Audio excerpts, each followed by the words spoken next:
I feel like I kind of just needed to put a little reminder out there just to let people know that, you know, I'm not dead, I'm not in jail, and that I'm still the best. We cannot stop now. New Zealand hip-hop, stand the fuck up. We got it locked down. I'm ready to rock, ready to roll. I am ready to go. Y'all ready to flow? Just let me know. Everyone had for years already known about Scribe, already knew that he was like the dopest, baddest rapper. Stand Up was just telling everybody else. There was this feeling in the air of camaraderie, and he wanted to create the anthem for it, like literally. New Zealand hip-hop, stand up, we got it locked down. And he just was in there just writing and writing and writing. It was like hoodlum Shakespeare. I keep going, I keep growing, I keep flowing, I keep showing MCs how to raise the bar. This is Stand Up, the interview.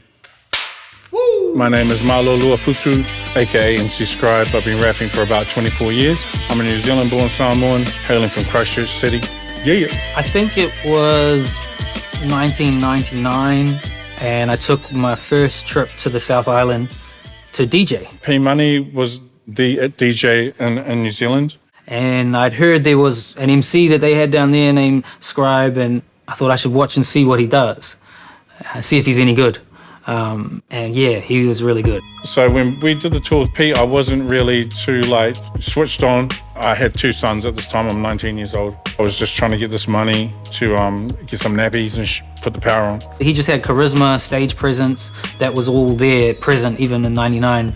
Watching him as a teenager. Coming back, Pete asked if he could play some beats. I put his beat tape on and my ears just pricked up.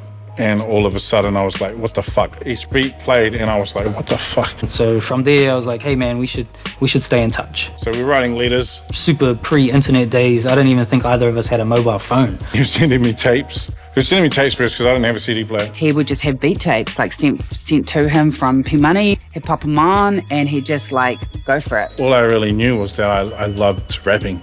I loved hip hop. I loved the culture. And I was gonna do everything I could to solidify New Zealand hip hop as a serious genre and as a serious job. I told my baby mama's mama that I was gonna be a rapper and she laughed at me. The exchange was always that I would give him beats and help him do his debut album, which he already had in his mind. Lady and I, we moved up to Auckland with a bag of clothes and a dream. We lived out in South Auckland in Mangere all together at our cousin's house. We went from the bottom to the top. And he kind of like always had to have like a room that was just for him and to smoke weed and write. So he took the laundry. And I wrote in the wash house. It was this tiny nothing of this wardrobe, smaller than a wardrobe. And I think Lady was always excited, like she'd get home and be like, what have you written? What have you written today? He was really particular about his training, you know. He was really specific, like the Bruce Lee of rapping. The thing with Scribe is that 9 times out of 10, he would have written his raps in the entire song without a beat. And then he'd go about listening to the beats that I would give him and picking one that matched, which is quite the opposite of most rappers I've worked with. And he said, look, I've got 2 raps to these 2 beats here. And it was the guitar track for Stand Up, and it was this other beat that was eventually became the song Not Many. So when I wrote Stand Up, it was with all this positive energy, all this ambition and all this vision for us to actually get taken seriously. It was never about me. It was always all about Aotearoa hip hop. So the first day we recorded Not Many and Stand Up and just had goosebumps. I recorded those 2 songs and I was like, let's record another one. And people was like, no. Have a rest, you know, you've done a lot today. It's a pretty good day in the studio. Because I was just a machine ready to go.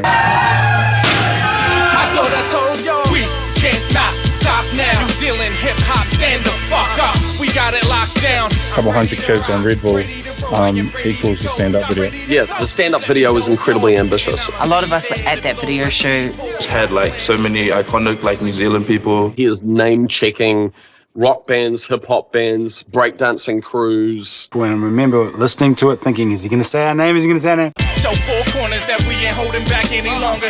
And he did say our name, so we're pretty happy. It was important to roll call everyone because to me, hip hop is everyone.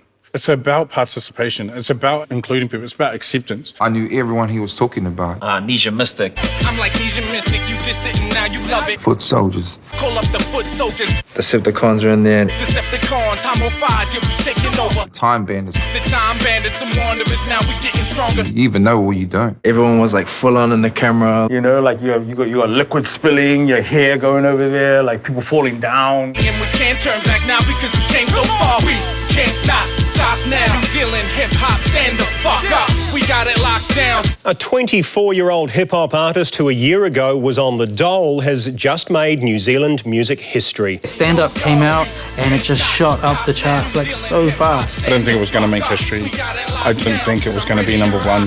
The people we knocked out of the charts were 50 Cent, Justin Timberlake, Black Eyed Peas, and fucking R. Kelly. I fucking can't even articulate how I felt, but I was blown away, more blown away than anyone. Those things are never in your mind when you're creating something. It can never be about that. Those are the things that come when you do something with pure intentions. It was the perfect thing to say, the perfect song to have at the perfect time where everyone was ready for it, and then It was unapologetic, you know what I mean? It was right in your face. at that time so many of us needed a leader like that.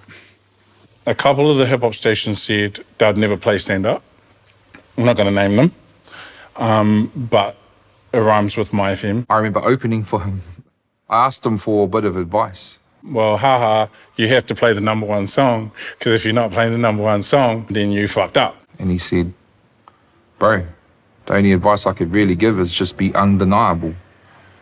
If you could do that, be undeniable, then they got no choice. It's so easy to get caught in this world when you're trying to make it, to try and please certain people so that you can get some fucking airtime. When at the end of the day, the template can be broken. Thank you very much for taking a bit of time out, Scribe. Oh, thanks for having me. I'm really honored to be on the home show, yo.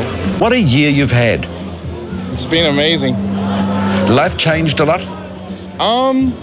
Yeah, it has actually. When I think back to the success and trying to be aware or sensitive to what Scribe was experiencing, even though I was right next to him and usually backing him up, I don't think I had the maturity level to really even understand what he was dealing with.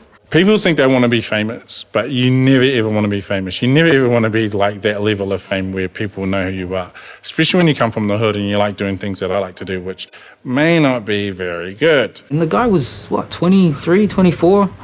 And his inner circle, like, we weren't much older. So it's not like we could impart some great wisdom on how to handle this newfound fame. I think the thing with my fame was instant. Like, it was actually quite scary. Like, I didn't like it.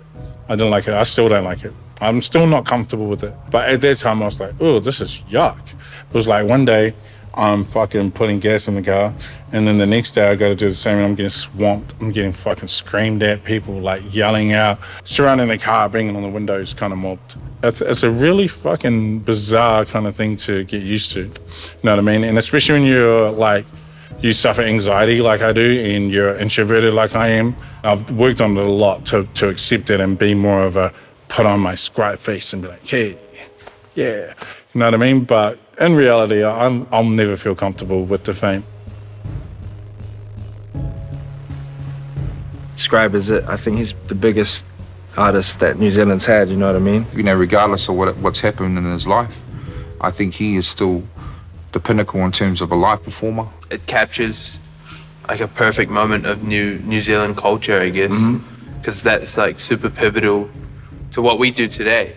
One of the biggest things I'm proud of is that we stuck to our guns and made music we wanted to make. That's why it's important to, when you get in your creative vibe, just create what's in your heart, because that ultimately is the dictator. You know, don't fucking listen to everything else around you. Listen to what's in here. And it wasn't done on a whim. It's been like the guy's life story to that point, picking and refining and getting his best work together to put into this great artistic statement. I feel immensely proud of that song. Am I a better rapper now? Fuck yes. Could I smash that song now? Fuck yes.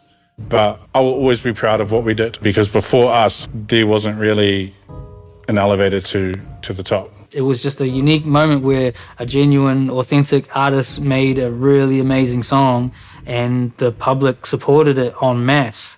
It was just a brilliant, brilliant experience, man. Really, really fortunate to be part of it. Most proud of being the first New Zealander to have a #1 single and #1 album at the same time. No one's ever done it. You're looking at the first. You can never fucking take that away. Like, fuck everything, I was the first.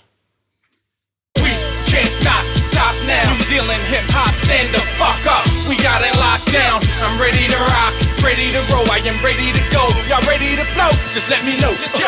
I'm like Asian Mystic, you dissed it and now you love it. New Zealand.